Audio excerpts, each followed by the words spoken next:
अगर तुम्हें जिंदगी में सब लोगों को पीछे छोड़कर अपने बड़े लक्ष्य को प्राप्त करना है तो तुम्हें इस दुनिया की भौतिक चीजों से यानी मोह माया से बाहर निकलना होगा।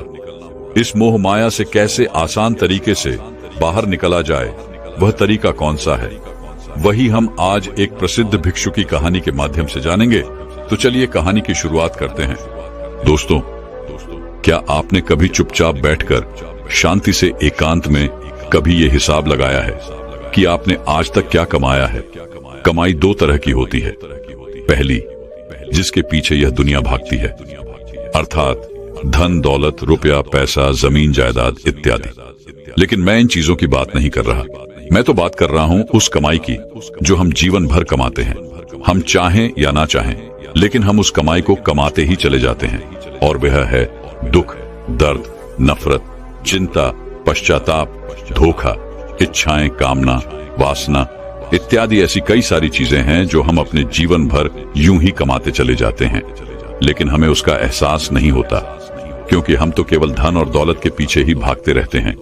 इसीलिए हम इस कमाई पर कभी ध्यान ही नहीं दे पाते। बहुत समय पहले की बात है। एक नगरी में एक साधु रहते थे। वह साधु एक दिन बीच बाजार में खड़े होकर जोर जोर से हंस रहे थे। उस बाजार में आता जाता हर एक व्यक्ति उन्हें देख रहा था और हर कोई यही समझ रहा था कि यह कोई पागल है, कोई मूर्ख है। लेकिन उस बाजार में एक ऐसा व्यक्ति भी था जिसे उस साधु की हंसी बड़ी अजीब लगी। वह तुरंत उन साधु के पास पहुंचा और कहने लगा, आप पागल हो क्या? आखिर इस तरह से बीच बाजार खड़े होकर हंसने का क्या मतलब है? आते जाते लोग आपको देखकर पागल समझ रहे हैं, मूर्ख समझ रहे हैं। आखिर आप करना क्या चाहते हो? तभी वह साथ उस व्यक्ति से कहता है, बेटा, जो मैं देख रहा हूं वह तुम नहीं देख पा रहे। यदि तुम भी वह देख लोगे तो तुम्हारी भी हंसी नहीं रुक पाएगी। यह सुन वह युवक थोड़ा सा आश्चर्यचकित हुआ और उसने उस साधु से कहा, महाराज, आखिर आपने ऐसा क्या देख लिया जिससे आपको इतनी हंसी छूट रही है? आखिर यहाँ पर ऐसा है क्या? ये तो एक बाजार है जहाँ पर लोग अपने काम की वस्तुएं लेने आ रहे हैं, और आपने ऐसा यहाँ पर क्या देख लिया जो आपको इतनी हंसी आ रही है? आखिर मुझे भी बताइए, मुझे भी दिखाइए। तभी वह साधु उस व्यक्ति से कहता है, बेटा, ये इतना आसान नहीं है। मैं चाहकर भी तुम्हें इसे इस तरह से नहीं दिखा सकता। इसे देखने के लिए बाहर की नहीं बल्कि भीतर की आंखों की आवश्यकता होती है। क्या तुम्हारे पास भीतर की आंखें हैं? इस पर वह युवक जोर से हंस पड़ा और उस साधु से कहता है, महाराज, लगता है आप सचमुच पागल ही हो चुके हैं। आंखें हमारे चेहरे पर होती हैं, भीतर की तरफ, हमारे भीतर की तरफ कोई भी आंखें नहीं लगी हैं। आसपास के जो लोग गुजर रहे हैं, जो आपके बारे में कह रहे हैं, को बिल्कुल सच है। आप सच में पागल हो गए हैं। भला भीतर की ओर कौन सी आंखें होती है? इस पर वह साधु उस व्यक्ति से कहता है, बेटा, भीतर की आंखें खोलने के लिए, भीतर की आंखों से देखने के लिए हिम्मत की आवश्यकता होती है। कोई डरपोक या कोई डरा हुआ इंसान इतनी हिम्मत कभी नहीं दिखा सकता। एक डरा हुआ व्यक्ति अपने भीतर की आंख कभी नहीं खोल सकता। जब उस साधु ने यह बात कही तो उस व्यक्ति को बहुत बुरा लगा। उसके अहंकार को चोट लगी और वह थोड़ा सा क्रोधित होकर उस साधु से कहता है, अच्छा, अगर यही बात है तो बताओ मुझे, मैं कैसे अपने भीतर की आंखें खोल सकता हूं? मैं तुम्हें अपने भीतर की आंख खोलकर ही दिखाऊंगा। उस व्यक्ति की यह बात सुनकर वे साधु और जोर जोर से हंसने लगा, और हंसते हंसते वह इतना लोटपोट हो गया कि जमीन पर ही गिर पड़ा। और यह सब कुछ आसपास के लोग देख रहे थे। तभी उनमें से एक व्यक्ति उस व्यक्ति से कहता है, भाई, इस पागल के चक्कर में क्यों पड़ते हो? जाओ और अपना काम करो। ये तो मूर्ख है, पागल है। इसका तो यह हर रोज का काम है। हर रोज ये बाजार में आता है और इसी प्रकार जोर जोर से हंसता है। तुम जाओ और अपना काम देखो। वह व्यक्ति उस दूसरे व्यक्ति की बात मान जाता है और अपने घर की ओर आगे बढ़ने लगता है। तभी पीछे से साधु जोर से चिल्लाकर कहता है, बेटा, यह इतना आसान नहीं है। लोग ऐसे ही आते हैं और चले जाते हैं। अंदर की आंखें खोलने के लिए हिम्मत चाहिए। तुम जैसे डरपोक लोग ये कभी नहीं कर सकते। उस युवक ने जब यह बात सुनी तो उसके भीतर एक गहरी चोट लगी। उसे एक गहरा आघात हुआ और तुरंत दौड़ा, उन साधु के पास पहुंचा और कहने लगा, बताओ, आखिर कैसे भीतर की आंख खोली जाती है? मैं पूरी मेहनत करूंगा, पूरी लगन और मेहनत के साथ। मैं अपनी भीतर की आंख खोलकर ही दिखाऊंगा। मैं कोई डरपोक नहीं हूं जो मैं यहां से चला जाऊं। तो मुझे बताओ, क्या आखिर मैं अपने भीतर की आंख कैसे खोल सकता हूं? ये सुन, वह फकीर एक बार फिर हंसने लगा और उस व्यक्ति से कहता है, बेटा, इसके लिए तुम्हें मेरे साथ रहना होगा, मेरे साथ उठना बैठना होगा, और जो कुछ मैं कहूंगा वह तुम्हें सब कुछ करना होगा। क्या तुम कर सकोगे? वह व्यक्ति अत्यंत क्रोधित था। उसने उस साधु से कहा, आप जो कहेंगे मैं वैसा ही करूंगा, लेकिन मुझे यह बताइए कि मेरे भीतर की आंख मैं कैसे खोल सकता हूं। आप जैसा कहेंगे मैं वैसा करने के लिए तैयार हूं। इन सब की फिक्र आप ना करें। इतना कहकर वह साधु और वह युवक आश्रम की ओर चल पड़े। अब वह व्यक्ति उन गुरु के साथ आश्रम में ही रहने लगा। एक दिन वह साथ उस युवक से कहते हैं, चलो जाकर झोपड़ी की सफाई करो और उसके बाद जाकर मेरे लिए भिक्षा मांग कर लाना। उस भिक्षा से मेरे लिए भोजन पकाना, और याद रखना कि अब से प्रतिदिन तुम्हें यह काम करना ही होगा। और मेरी एक बात और याद रखना कि तुम मुझसे कोई सवाल मत पूछना। वे युवक चुपचाप उन साधु की बात मान लेता है। अब से वह हर रोज झोपड़ी की सफाई करता और हर रोज वह भिक्षा मांग कर लाता, भोजन पकाता और उन साधु को दे देता। लेकिन जब भी वह व्यक्ति भिक्षा मांगने बाहर की ओर जाया करता तो उसके मित्र, उसके सगे संबंधी जब उसे मिलते तो उसे कहते थे कि तुम कहां उस पागल के चक्कर में पड़ गए। वह तो पागल है, वह तो अपना जीवन यूं ही काट रहा है, लेकिन तुम भी उसके साथ लग गए हो। क्या तुम्हें थोड़ी भी अक्ल नहीं है? तुम इतने बड़े हो चुके हो, क्या तुमको कुछ समझ नहीं आता? वह साधु तुम्हारा इस्तेमाल कर रहा है। अपनी जिंदगी यूं व्यर्थ बर्बाद मत करो, वापस चलो। तुम्हारे घर वाले तुम्हारा इंतजार कर रहे हैं। लेकिन वह युवक उन सभी को मना कर देता है और कहता है, मैं अब अपने भीतर की आंख खोलकर ही वापस लौटूंगा। ऐसे ही कई दिन बीत गए, जिनके बाद महीनों के बाद लगभग 1 वर्ष बीत गया। लेकिन अब तक उस युवक को कुछ भी झांत नहीं हुआ। वह अब तक हर रोज उस झोपड़ी की सफाई करता और भिक्षा मांगकर जो कुछ उससे मिलता वह अपने गुरु के लिए उसका भोजन तैयार करता। देखते ही देखते उसके मन में अत्यंत क्रोध उत्पन्न होने लगा था और एक दिन उसके सब्र का बांध भी टूट गया और वह साधु से कहता है, लगता है आपके बारे में सब सच ही कहते हैं। आप केवल मेरा इस्तेमाल कर रहे हैं, मेरा फायदा उठा रहे हैं। देखते देखते 1 साल बीत चुके हैं और मैंने आपके लिए वो सब कुछ किया है जो आप मुझसे कहते हैं। लेकिन अब तक आपने मुझे एक बार भी यह नहीं बताया कि आखिर मैं भीतर की आंख किस तरह से खोल सकता हूँ। तभी वह साथ चुपचाप होकर उस व्यक्ति को ऊपर से नीचे तक बड़े ध्यान से दिखता है और फिर उसकी आंखों में आंखें डालकर उस व्यक्ति से कहता है, बेटा, 1 साल बीत चुका है और मैं भी इसी दिन का इंतजार कर रहा था कि आखिर तुम कब मुझसे ये सवाल करोगे। अब तुम यह सीख सकते हो कि तुम अपने भीतर की आंख कैसे खोल सकते हो, क्योंकि भीतर की आंख ऐसे ही तो खुलती है। तभी वह युवक कहता है, भीतर की आंख आखिर कैसे खुलती है? मैं कुछ समझा नहीं। तभी वह साधु उस व्यक्ति से कहता है, बेटा, बिल्कुल ऐसे ही। तभी वह व्यक्ति उस साधु से कहता है, लगता है आप सचमुच पागल हो चुके हैं और मुझे भी पागल बनाना चाहते हैं। यदि आपको कुछ याद नहीं है तो आप मुझे इस तरह से क्यों बहका रहे हैं? मुझे तो लगता है कि आपको भी इसके बारे में कुछ नहीं पता। आप केवल लोगों को मूर्ख बनाना जानते हैं, उनका इस्तेमाल करना जानते हैं। और अब तो मैं भी अपने नजरों में गिर चुका हूं, क्योंकि मैंने आपकी बातों पर भरोसा किया। धीरे धीरे मैंने अपने 1 वर्ष आपको समर्पित कर दिया। लेकिन आज मुझे यह लगता है कि मैंने यह फैसला लेकर बहुत बड़ी गलती कर दी। तभी वे साधु उस युवक से कहता है, नहीं बेटा, ऐसा नहीं है। जब हम खुद से सवाल करना शुरू करते हैं, वास्तविकता में तभी हम अपने भीतर की आंख खोलने का प्रयास करते हैं। हम अपने भीतर की आंख को खोलना शुरू कर देते हैं। जिस प्रकार तुम 1 वर्ष तक चुप रहे, तुमने कुछ न कहा, तुम सारा काम बखूबी करते चले गए, पूरे मन और लगन के साथ। लेकिन तुमने कभी यह प्रश्न नहीं किया। तभी वह युवक उस साधु से कहता है, देखिए, मुझे आपकी कोई भी बात समझ नहीं आ रही है। यदि आपको मुझे कुछ बताना है तो साफ और स्पष्ट तौर पर बताइए।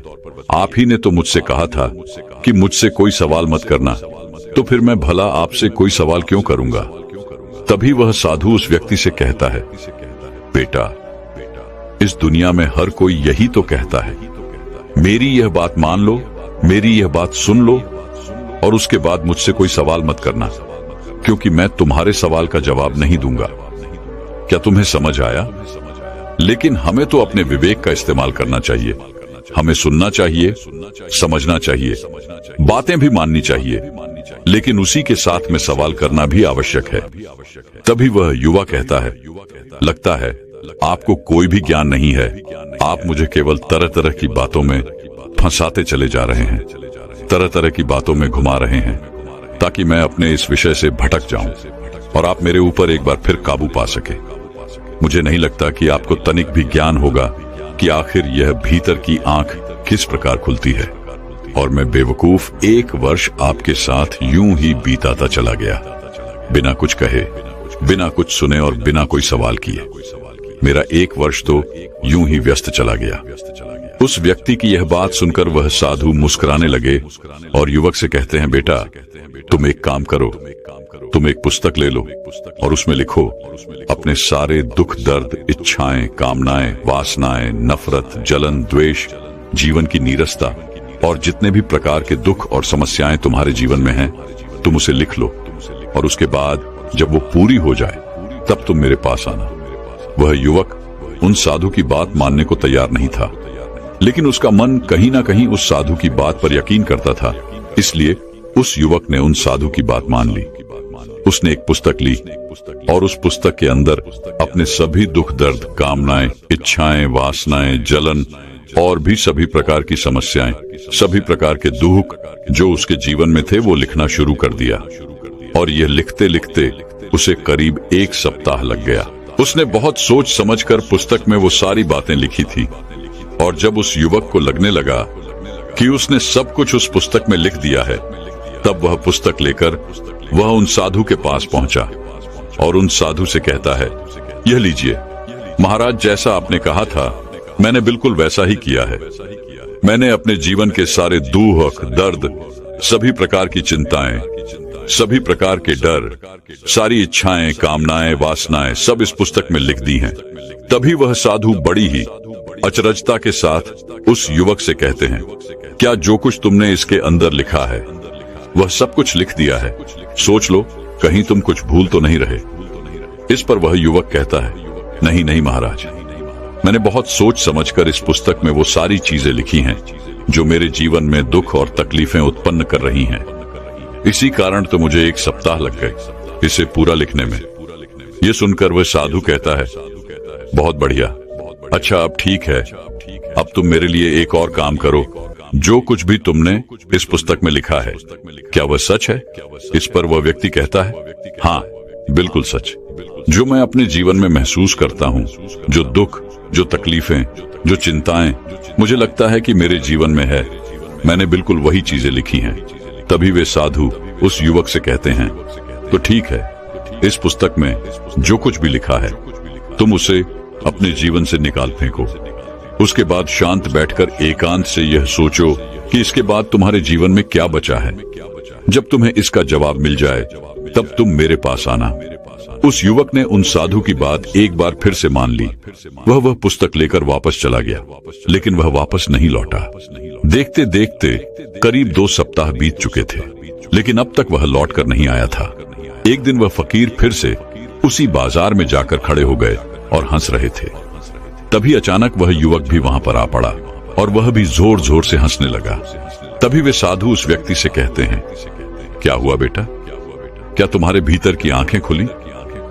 इस पर कोई युवक कहता है, हाँ महाराज, मेरे भीतर की आंख खुल चुकी है और मैं सब कुछ साफ साफ देख पा रहा हूँ।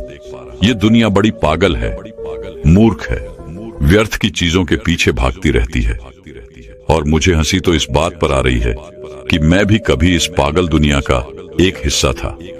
तभी वे साधु उस युवक से कहते हैं, उस पुस्तक में जो कुछ भी तुमने लिखा था, क्या उसे अपने जीवन से निकाल फेंका? क्या उसे अपने जीवन से हटाकर तुमने अपने जीवन की तरफ ध्यान दिया, उसे देखा? इस पर वह युवक कहता है, हाँ महाराज, जैसा आपने कहा था मैंने बिल्कुल वैसा ही किया। और जब मैंने उन चीजों को अपने जीवन से हटाया और उसके बाद अपने जीवन को शांतिपूर्वक देखना शुरू किया, तब मुझे एहसास हुआ कि इन सभी के अलावा हमारे जीवन में कुछ था ही नहीं। यही वो चीजें हैं जिसके लिए एक व्यक्ति, एक इंसान जीवन भर भागता रहता है, अपने सभी दुखों से मुक्त होने के लिए, अपनी सभी इच्छाओं को पूरा करने के लिए, अपनी सभी वासनाओं की पूर्ति के लिए। और इसी कारण वह अपने जीवन भर भागता रहता है, चिंताओं से ग्रस्त रहता है। वह इन सभी से छुटकारा चाहता है, पर इन सबको जब मैंने हटाकर देखा तो जीवन में कुछ बचा ही नहीं। अफसोस तो इस बात का है कि मैंने इस चीज को पहले अनुभव क्यों नहीं किया, क्योंकि यही वो चीजें हैं जो हमारे जीवन को चलाती हैं। वास्तविक तौर पर हमारा अपने जीवन पर कोई हक नहीं होता, और तो और हम जीवन भर केवल यही कमाते रहते हैं, लेकिन इनमें से कोई भी चीज जीवन नहीं है। और हम मूर्ख अपना कीमती जीवन गवाकर इन व्यर्थ की चीजों को कमाते रहते हैं, और आखिर में क्या होता है, हमारे पास कुछ नहीं बचता। हमारा जीवन मानो एक सड़े फल की तरह हो जाता है। जिस प्रकार एक सड़ा हुआ फल किसी काम का नहीं होता, ठीक वैसा ही हमारा जीवन भी किसी काम का नहीं रह जाता। उस युवक की ये सारी बातें सुनकर वह साधु यह समझ चुके थे कि इस युवक ने अपने भीतर की आंखें खोल ली हैं और वह सब कुछ सच सच साफ साफ देख पा रहा है। दोस्तों, क्या आपने अपने जीवन को कभी शांतिपूर्वक देखने का प्रयास किया है? जरा सोचिए, आपका जीवन इनके बिना क्या है?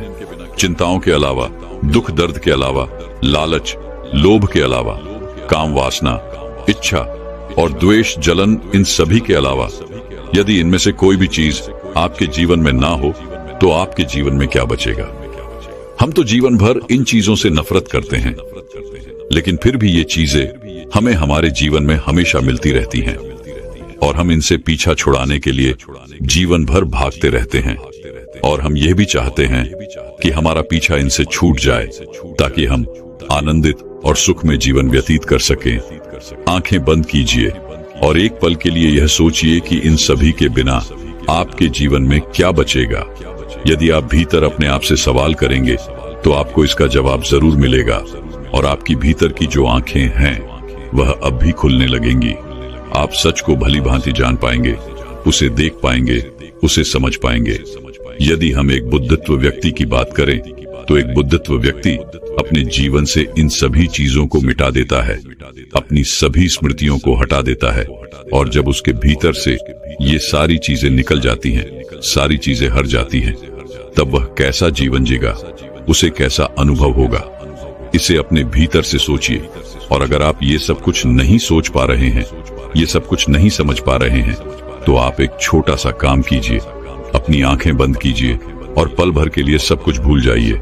अपने सपने, दुख, दर्द, चिंताएं, फिक्र, समस्याएं, सब कुछ और सब कुछ भूलकर अपने एक हाथ से अपने दूसरे हाथ को स्पर्श कीजिए और अपने हाथ को महसूस कीजिए। अब आपको कैसा लग रहा है? कुछ ऐसा जैसे मानो आपने आज तक महसूस न किया हो। ठीक इसी प्रकार हमारा जीवन भी है।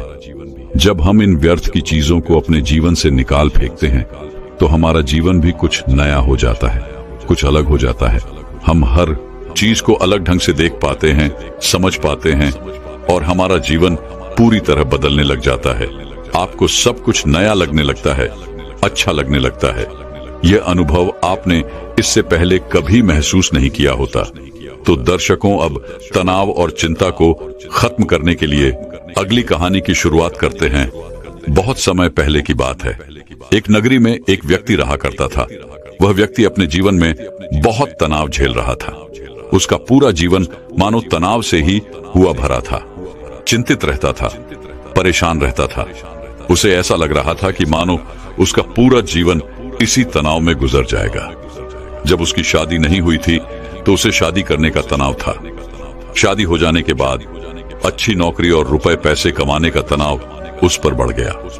जैसे तैसे उसे एक नौकरी मिल गई और वह कुछ पैसे भी कमाने लगा, लेकिन उसके बाद उसे और उसकी पत्नी को कोई बच्चा नहीं हो रहा था, जिस कारण उसका तनाव और बढ़ गया। कुछ सालों बाद उसके जीवन में खुशी की लहर आई। उसकी पत्नी ने एक बेटे को जन्म दिया, लेकिन अब उस बेटे के जन्म के बाद उसे अपने बेटे के भविष्य की चिंता सताने लगी। उसका तनाव और ज्यादा बढ़ गया। उसकी जिंदगी मानो एक तनाव बनकर रह गई थी। वह इस तनाव से किसी भी हालत में छुटकारा चाहता था। वह चाहता था कि वह अपने जीवन को खुशी और खुशहाल तौर पर जिए। एक दिन वह अपने घर के बाहर बैठकर यही सब सोच रहा था कि वह अपने जीवन को कैसे खुशहाल बना सके, कैसे वह अपने उन सपनों को पूरा कर सके जिससे उसका भविष्य सुधर सके। तभी अचानक उसके सामने से कुछ सन्यासी गुजरे। उसने उन सन्यासी को देखा जिनके मुख पर प्रसन्नता थी, जिनके मुख पर किसी प्रकार का कोई तनाव नहीं था। चेहरे पर वह तेज व शांति देखकर वह मंत्रमुग्ध हो गया। उस व्यक्ति को लगने लगा कि सन्यासियों के जीवन में कोई तनाव नहीं है, खुद के जीवन में कोई कार्य नहीं है, केवल भिक्षा मांगो और चैन से जियो, और शायद यही सबसे सर्वोत्तम जीवन है। ये सारी बातें उसके मन में घर कर गईं। वह दिन रात इनके बारे में सोचने लगा, विचार करने लगा, और आखिरकार एक दिन उसने फैसला लिया कि वह अपने घर परिवार को छोड़ देगा और एक सन्यासी बन जाएगा। एक रात उसे मौका मिल गया और वह अपने परिवार के लोगों को छोड़कर निकल गया और भागा भागा उन सन्यासियों के पास पहुंचा और उनसे कहा कि मैं आपकी शरण में आया हूं, मुझे अपना शिष्य स्वीकार कीजिए। उन सन्यासी ने उस व्यक्ति को अपना शिष्य स्वीकार किया और आश्रम में रहने के लिए जगह भी दी। अब वो व्यक्ति उन गुरु का शिष्य बन चुका था, लेकिन वो ये भूल चुका था कि तनाव कोई जगह नहीं है, कोई घर नहीं है, कोई परिवार नहीं है, कोई देश नहीं है जिसे आप छोड़ सकें। सन्यासी जीवन ग्रहण करने के बाद उसके जीवन में एक अलग तरह का तनाव उत्पन्न होने लगा। शिक्षा ग्रहण करने का तनाव, रोज साफ सफाई करने का तनाव, सबसे बड़ा तनाव कि मैं भिक्षा कैसे मांगू। और वहां पर उपस्थित सभी शिष्यों में ये होड़ लगी रहती थी कि सबसे ज्ञानी कौन बनेगा। ये सब देखकर भी उसके मन में एक अलग तरीका तनाव उत्पन्न होने लगा।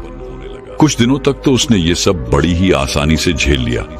कुछ दिनों तक सब कुछ अच्छा चलता रहा, लेकिन उसके बाद उसे अपने घर, अपने परिवार की चिंता सताने लगी। उसे उनकी याद आने लगी।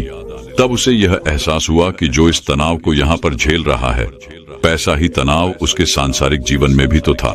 उसने फिर एक बार फैसला किया कि वह इस सन्यासी जीवन को छोड़ देगा और अपने घर, अपने परिवार के पास वापस लौट जाएगा।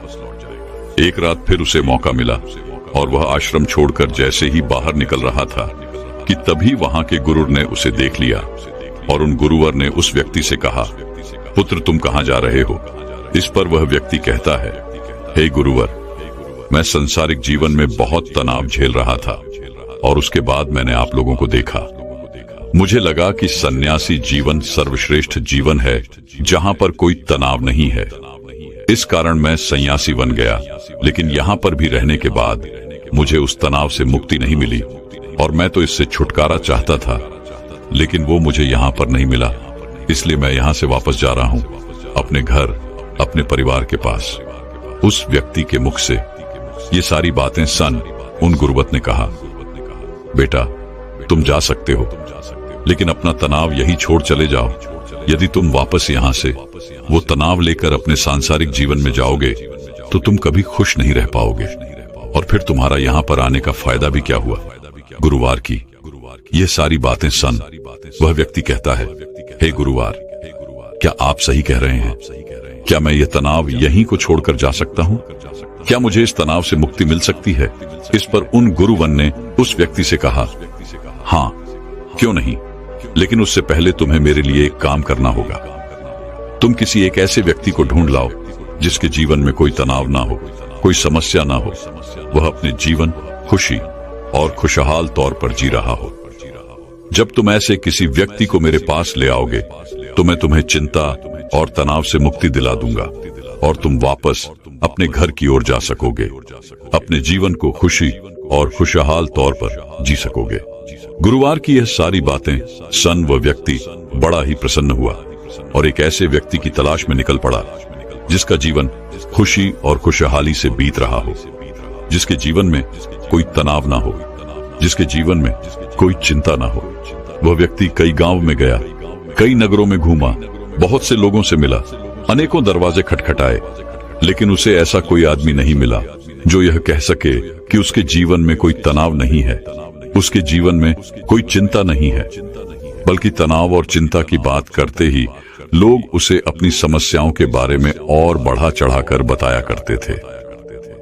वह उसे अपनी चिंताओं और तनाव के बारे में कुछ ऐसे बताते मानो सबसे बड़ी समस्या उन्हीं के सर पर मार दी गई है।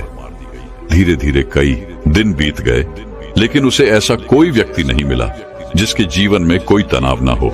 तभी उसे एक दिन एक व्यक्ति मिला और उस व्यक्ति ने उस शिष्य से कहा, इस पूरे संसार में केवल एक ही ऐसा व्यक्ति है जिसके जीवन में कोई तनाव नहीं होता, जो चिंता रहित होता है, और वह है शराबी, जिसे किसी बात की कोई चिंता नहीं होती, जिसे कोई बात का तनाव नहीं होता।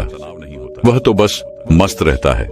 जब उस शिष्य ने उस व्यक्ति के मुख से ये सारी बातें सुनी तो वह शिष्य एक शराबी व्यक्ति के पास गया और उससे जब उसने यह पूछा कि क्या तुम्हारे जीवन में कोई तनाव है, तो शराबी ने नशे में यह कहा कि यह तनाव क्या होता है, यह तनाव किस चिड़िया का नाम है, मुझे नहीं पता। यह सन विशिष्ट बड़ा ही प्रसन्न हुआ।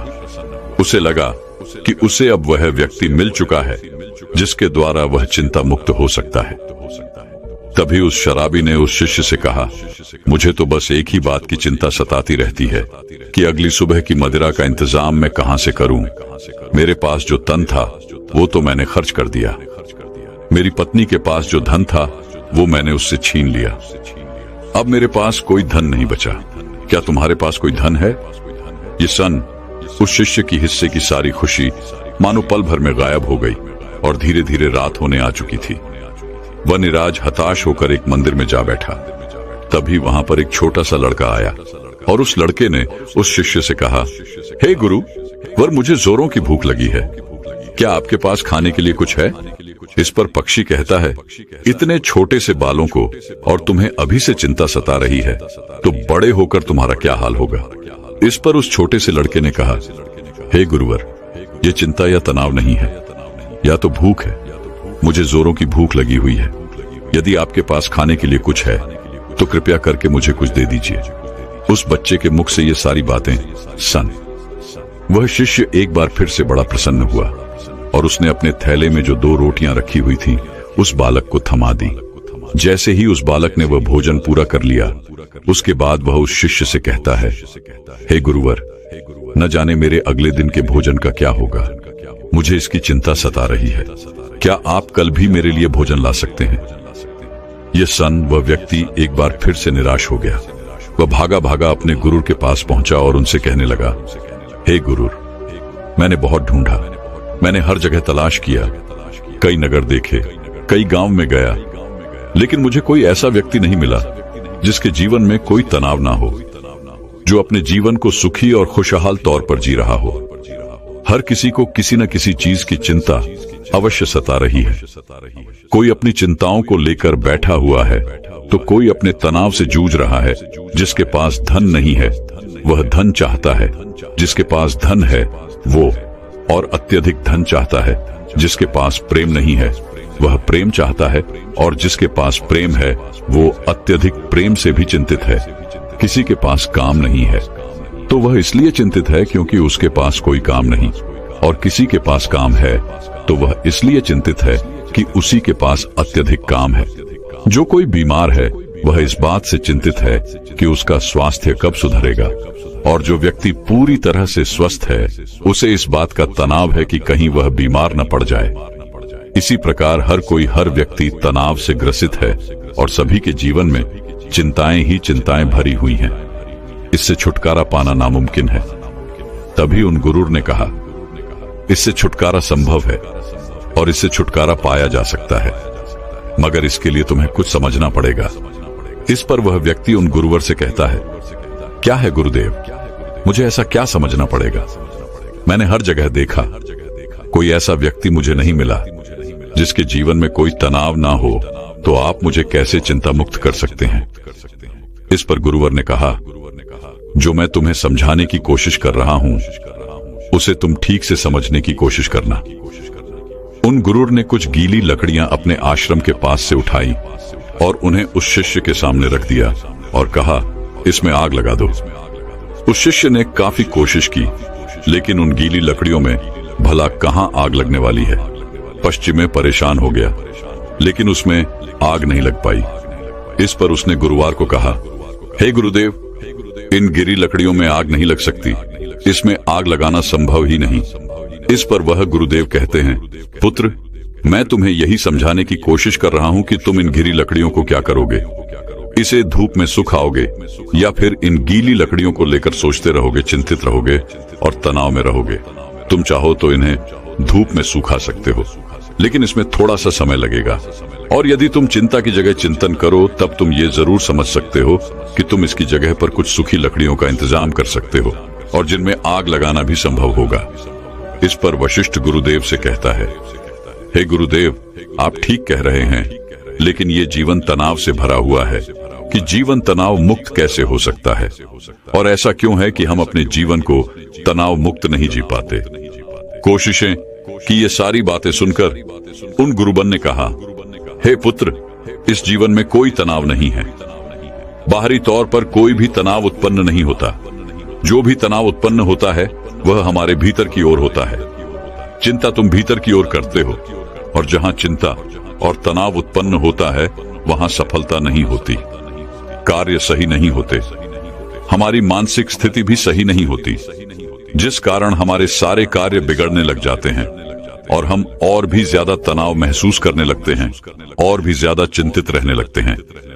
आगे वह गुरुदेव अपने शिष्य से कहते हैं, यदि चीजें हमारे मुताबिक होने लगे तो हम अपने जीवन में कभी भी तनाव महसूस ही नहीं करेंगे और ना ही हम कभी चिंता करेंगे, और हमारा जीवन भी खुशी और खुशहाल तौर पर चलता रहेगा। हमें चिंता करने की कोई आवश्यकता नहीं पड़ेगी। जैसे यदि ये लकड़ियां मुझे सूखी मिल जाएं, तो मैं इनमें आसानी से आग लगा सकता हूं और मेरे भीतर किसी प्रकार का कोई तनाव उत्पन्न ही नहीं हो पाएगा। तो हमारा तनाव इन लकड़ियों के स्वभाव पर निर्भर करता है। यदि कोई इस बात को पहले से ही स्वीकार कर ले कि जीवन में यदि हमें हमेशा सूखी लकड़ियां नहीं मिलती, तो वह पहले से ही उन सूखी लकड़ियों का इंतजाम कर लेगा। और जो इस बात को स्वीकार कर लेता है, अगर उसे सूखी लकड़ियां ना भी मिले तो वह धैर्य रखता है, सब्र रखता है और उन गीली लकड़ियों को सुखाने का पूरा प्रयास भी करता है, न कि उन गीली लकड़ियों को लेकर हाथ पर हाथ धरे बैठ जाता है और अलग अलग चिंताओं में डूब जाता है कि सूखी लकड़ियां मुझे क्यों नहीं मिली, और आखिर उसे क्यों मिली, मुझे क्यों नहीं मिली, आखिर कब तक ऐसा चलता रहेगा, मेरा क्या होगा, हमेशा मेरे साथ ऐसा ही क्यों होता है। इस तरह की सोच रखने वाले लोग हमेशा तनाव ग्रसित रहते हैं, चिंतित रहते हैं और अपने जीवन को कभी भी खुशी और खुशहाल तौर पर नहीं जी पाते। हमारा यह जीवन बड़ा ही अनमोल है। इस जीवन में कुछ समस्याएं होती हैं तो कुछ समस्याएं हम खुद उत्पन्न कर लेते हैं, जबकि यह समस्याएं वास्तविकता में होती ही नहीं। इस पर कोशिश ये कहता है, हे गुरुवर, आप क्या कहना चाहते हैं, जरा स्पष्ट तौर पर बताइए, मैं आपकी बात समझ नहीं पाया। तभी वह गुरुर कहते हैं, अच्छा मुझे यह बताओ, तुम अपने परिवार को छोड़कर यहाँ पर सन्यासी बनने क्यों आए थे। शिष्य ने कहा, गुरुर, मेरे जीवन में बहुत तनाव था। इसका जवाब देते हुए गुरु ने कहा, तो क्या इस जीवन में कोई तनाव नहीं है। इस पर शिष्य ने कहा, हे गुरुदेव, यहाँ पर भी तनाव है, जिस कारण मैं ये सन्यासी जीवन छोड़कर वापस अपने परिवार के पास लौटना चाहता हूँ। तभी गुरुवर ने कहा, अगर तुम्हारे भीतर हर एक कार्य को लेकर यही भाव उत्पन्न होता रहेगा कि मैं यह कैसे करूंगा, ये मुझसे होगा या नहीं होगा, या फिर मैं यह कर पाऊंगा या नहीं, मैं इन चीजों का सामना कैसे करूंगा, मैं चाहता हूं लेकिन यह मुझसे नहीं होता, और मेरे साथ ऐसा ही क्यों होता है। ऐसा ना होकर वैसा हो जाए, मुझे कोई देख ही ना पाए, मैं छुप जाऊं, किसी का मेरे ऊपर ध्यान ही ना जाए, अब मेरा क्या होगा। और भाई ये कहां पर आकर फंस गया कि सारे भाव तुम्हारे मन के हैं।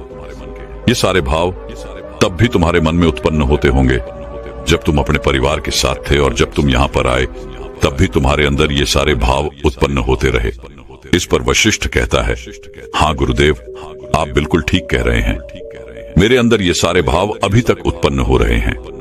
जब मैं अपने परिवार के साथ था तब भी, और जब मैं यहाँ पर सन्यासी बनकर आपके सामने हूँ तब भी मेरे अंदर ये सारे भाव उमड़ रहे हैं। इस पर गुरुवर ने कहा, ये समस्या तुम्हारे बाहर की नहीं है। यदि तुम कोई जगह छोड़ दो, कोई स्थान छोड़ दो, तो यह समस्या कभी खत्म नहीं होने वाली। यह समस्या तुम्हारे भीतर है कि तुम्हारा ही किया धरा हुआ है। तुमने बेवजह ही अपने मन में एक तनाव बना रखा हुआ है, क्योंकि तुम्हें कल्पना में जीना अच्छा लगता है, काल्पनिक सोच रखना अच्छा लगता है। तुम उन बातों को लेकर चिंतित रहते हो जो तुम्हारे जीवन में कभी घटित होने की संभावना ही नहीं है। ऐसी सोच रख के तुम चिंताग्रस्त रहते हो और तुम्हारा तनाव कभी खत्म नहीं होता। जिस दिन तुम यह समझ जाओगे कि हर समस्या का समाधान होता है और उस समाधान तक पहुंचने के लिए हमें कोई न कोई कर्म करने ही पड़ते हैं और उन कर्मों का एक परिणाम भी होता है, तो उस दिन तुम्हारे जीवन में कोई तनाव नहीं रहेगा। तुम चिंता रहित हो जाओगी। इस पर वह शिष्य कहता है, हाँ गुरुदेव, आप बिल्कुल सही कह रहे हैं। जब मैं यहाँ पर आया था उससे ठीक पहले मुझे एक छोटा सा बालक मिला था। उस बालक को जोरों की भूख लगी थी। जब उससे मैंने कहा कि तुम इतने छोटे से बालक को और तुम्हारे जीवन में अभी से तनाव है, अभी से चिंता है, तो तुम्हारा आगे क्या होगा। इस पर उस बालक ने जवाब दिया था, हे गुरुवल, ये कोई चिंता नहीं, कोई तनाव नहीं, बल्कि ये तो भूख है। तब मैं ये बात समझ नहीं पाया था कि समस्या तो भूख है। तनाव और चिंता का कोई समाधान नहीं हो सकता, लेकिन भूख का समाधान अवश्य हो सकता है। मित्रों, क्या आप भी अपने जीवन में किसी प्रकार की चिंता और तनाव से जूझ रहे हैं? क्या आप भी छोटी छोटी बातों को लेकर हजार तरह के विचार उत्पन्न कर लेते हैं और उन विचारों को लेकर चिंतित रहते हैं? ऐसे नकारात्मक विचार जो कभी भी आपके जीवन में घटित हो ही नहीं सकते, ऐसे विचारों को आप अपने मन ही मन पालते रहते हैं। ऐसे नकारात्मक विचार, नकारात्मक बातें आप अपने दिमाग में बढ़ते रहते हैं। तो इन विचारों का क्या लाभ? क्या आपको भी लगता है कि आपके जीवन में समस्याएं हैं और उसका समाधान नहीं मिल रहा? क्या आपको भी यही लगता है कि आपके साथ ऐसा क्यों हो रहा है? तो मित्रों, केवल एक समस्या का समाधान ढूंढिए, उन हजारों विचारों का नहीं, क्योंकि वो हजारों विचार आपके बनाए हुए काल्पनिक विचार हैं। जीवन भरा रहे। धन्यवाद। नमो बुद्धाय।